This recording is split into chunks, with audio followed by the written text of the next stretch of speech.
Omaima kemudian menguliti dan mencincang tubuh suaminya. Ia bahkan memasak kepala dan kedua tangan Bill di dalam sebuah panci. Keesokan harinya, dia kembali memasak daging suaminya dengan sisa daging kalkun lengkap dengan sausnya yang dimakannya saat perayaan semalam. Assalamualaikum teman-teman, selamat datang kembali di channel aku dan terima kasih sudah klik video ini. Jadi hari ini tuh aku akan membahas tentang seorang kanibal yang lumayan sadis. Dia memasak dan memakan daging suaminya sendiri. Jadi gimana ceritanya? Siapkan posisi terenak kalian dan ini dia ceritanya.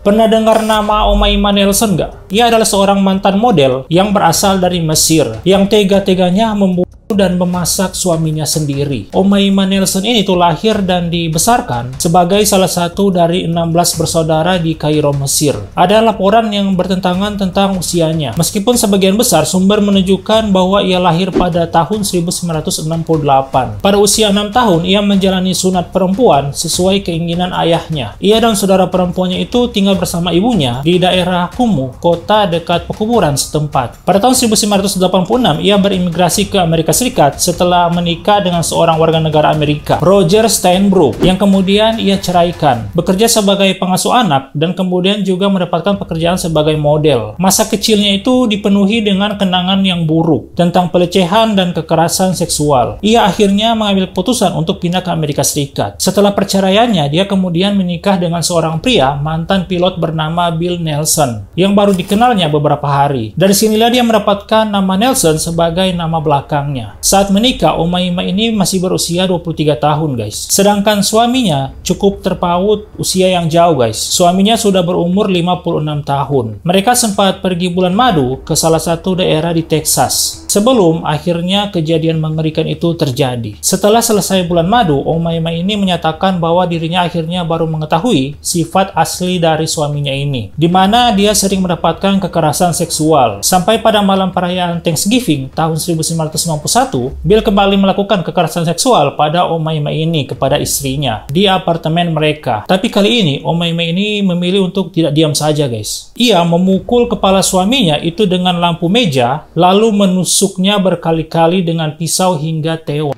Mungkin kesabarannya udah hilang dan akhirnya dia melakukan hal tersebut. Ini kengerian ini tuh tidak selesai sampai di situ. Setelah berhasil menghilangkan nyawa si suaminya ini, si Bill ini, Omaima kemudian menguliti dan mencincang tubuh suaminya tersebut. Ia bahkan memasak kepala dan kedua tangan Bill di dalam panci besar. Kemudian keesokan harinya, dia memasak kembali daging suaminya tersebut. Dia memasak daging tersebut dengan sisa daging kalkun lengkap dengan saus barbeque di dalamnya, yang dimakannya itu pada perayaan semalam. Daging suaminya sendiri. Ia lalu membungkus sisa-sisa potongan tubuh Bill ini ke dalam sebuah kantong sampah dan meminta bantuan temannya untuk membuangnya. Bahkan Omaima ini tuh juga menawarkan uang sejumlah 75.000 US dollar agar temannya ini tuh mau membantunya membuang sisa-sisa potongan tubuh suaminya itu. Jadi kalau secara hukum temannya ini tuh masuk. Nah, setelah kejadian itu, Omaima ini akhirnya ditangkap setelah laporan dari temannya kepada polisi, ditambah dengan laporan hilangnya Bill. Dan hilangnya itu sudah beberapa hari tidak masuk kerja, guys. Setelah melakukan penyelidikan, polisi akhirnya berhasil menemukan beberapa sisa potongan tubuh Bill. Polisi menemukan tubuh Bill itu di apartemen mereka. Bahkan potongan kelapa suaminya itu masih terdapat di kulkas. Dan kedua tangannya itu masih ditemukan di dalam panci.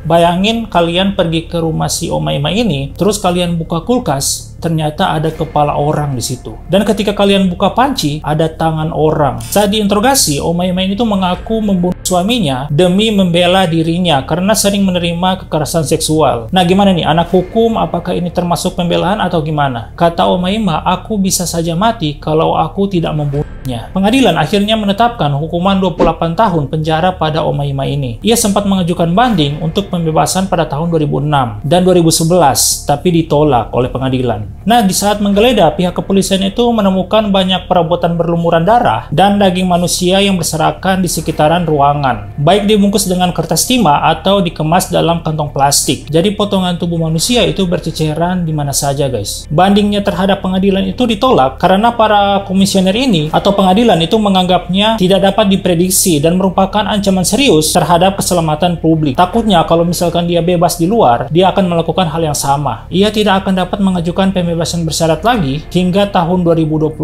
Jadi kita bisa tunggu saja apakah tahun 2026 dia akan melakukan banding lagi ke pengadilan atau tidak. Itulah sedikit cerita tentang Umaymah ini, guys. Jadi intinya kalau kita mencari pasangan hidup, perbaiki diri sendiri dulu, karena pasangan itu adalah cerminan diri, guys. Terima kasih kawan-kawan sudah menonton, dan jangan lupa subscribe untuk mendapatkan video selanjutnya yang akan aku bahas di sini. Terima kasih kawan-kawan, dan Assalamualaikum.